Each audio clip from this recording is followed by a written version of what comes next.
आप देख रहे हैं हमारा YouTube चैनल टेलीकॉम गुरु।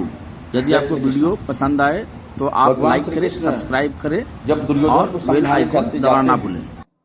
और भगवान कहते हैं कि हे दुर्योधन, एक काम करो कि पांडव आपसे युद्ध नहीं करना चाहते हैं, पांडवों को सिर्फ 5 गांव तुम दे दो और समझो कि युद्ध समाप्त। नहीं चाहिए उनको। मैं बार बार तुम्हें समझा रहा हूं कि अगर युद्ध होता है तो संपूर्ण जो है कौरव सेना समाप्त हो जाएगी। यद्यपि संसार में बहुत ही लोगों की मृत्यु होगी और उस मृत्यु का कारण तुम ही होगा।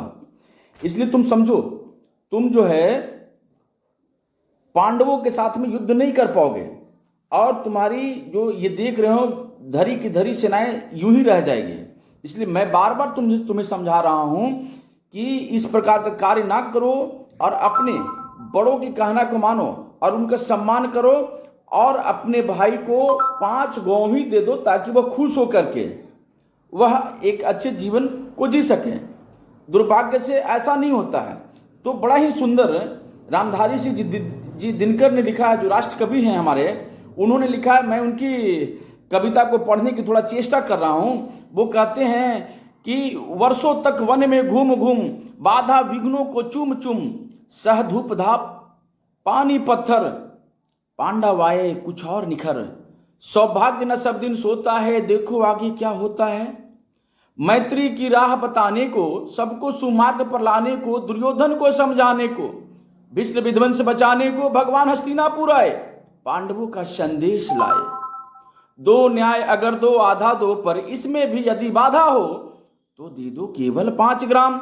रखो अपनी धरती तमाम, हम वही खुशी से खाएंगे, परिजनों पर असी ना उठाएंगे।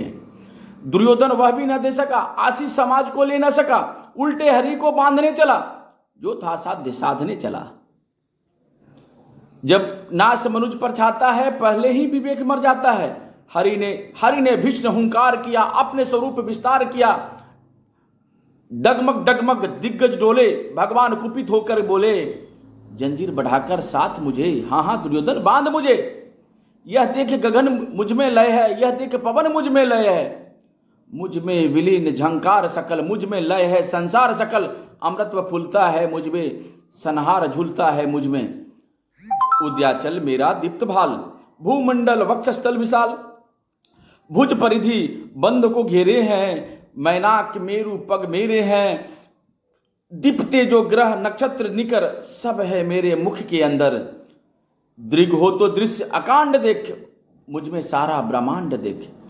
चर अचर जीव जग छर अचर, नस्वर मनुष्य सुर जाति अमर। सत्य कोटि सूर्य सत्य कोटि चंद्र, सत्य कोटि सरित सर सिंधु मंद्र। सत्य कोटि विष्णु ब्रह्मा महेश, सत्य कोटि विष्णु जलपाति धनेश। सत्य कोटि रुद्र, सत्य कोटि काल, सत्य कोटि दंडधर लोकपाल। जंजीर बढ़ाकर साथ ही नहीं, हाँ हाँ दुर्योधन बांध मुझे। भूलोक अतल पाताल देख, गत और अनागत काल देख। यह देख जगत का आदि सृजन, यह देख महाभारत करण। मृतकों से पटी हुई भू है, पहचान इसमें कहाँ तू है। अंबर में कुंतल में जाल देख, पद के नीचे पाताल देख। मुट्ठी में तीनों काल देख, मेरे स्वरूप विकराल देख। जब जन्म मुझी से पाते हैं, फिर लौट मुझी में आते हैं। जिह्वा कटती ज्वाल सघन, सांसों में पाता जन्म पवन। पड़ जाती मेरी दृष्टि जिधर, हंसने लगती सृष्टि उधर। मैं अभी मुंदता हूं लोचन, छा जाता है चारों ओर मरण। बांधने मुझे तो आया है जंजीर, बड़ी क्या लाया है। यदि मुझे बांधना चाहे मन, पहले तो बांध अनंत गगन। सुने तो साध न सकता है, वह मुझे बांध कब सकता है। हित वचन नहीं तूने माना, मैत्री का मूल्य न पहचाना। तो ले मैं भी अब जाता हूं, अंतिम संकल्प सुनाता हूं। याचना नहीं अब रण होगा, जीवन जाए या फिर मरण होगा। टकराएंगे नक्षत्र निकर, बरसेगी भू पर वही प्रखर।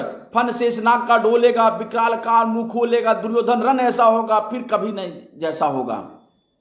भाई भाई पर टूटेंगे विष बाण, बुन से छूटेंगे वायस श्रृंगाल सब।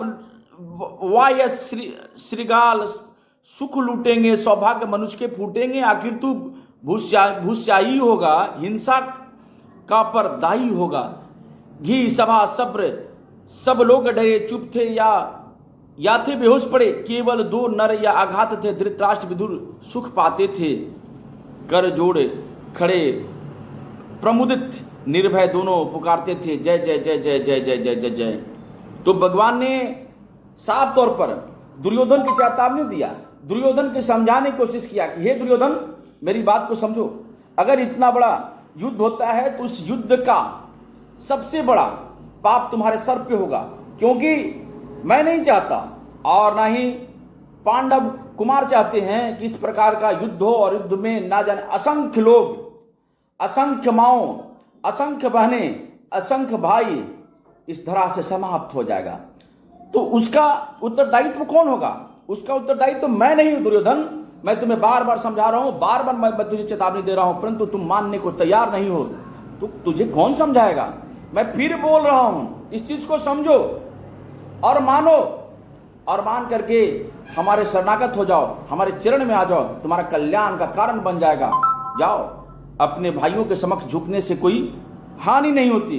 युधिष्ठिर तुम्हारे भाई हैं, तुम्हारे अग्रज हैं, उनके शरणागत हो जाओ, निश्चित तौर पर वह माफ करेंगे। स्वयं देवी द्रौपदी जो अग्नि से जन्मी है वह भी तुम्हें माफ कर देगी। परंतु जिसको कहते हैं ना कि मनुष्य का जब काल जो है ना आता है तो पहले ही विवेक मर जाता है, वही जो कार्य था वह दुर्योधन के साथ हुआ। और दुर्योधन अपने आप को, अपने बंधु बांधव सबको युद्ध में झोंक दिया और अंततः जो है वह बेगति को भी प्राप्त हुआ। तो ऐसे इस कार्य का क्या फायदा? भगवान ने बहुत समझाया, बहुत समझाने की कोशिश की, परंतु वह मानने को तैयार नहीं था। प्रभु की इच्छा को विरुद्ध जाने को अनवरत रूप से तैयार पहले से ही था। तो ऐसे में भगवान भी क्या समझाते हैं? जय श्री कृष्णा।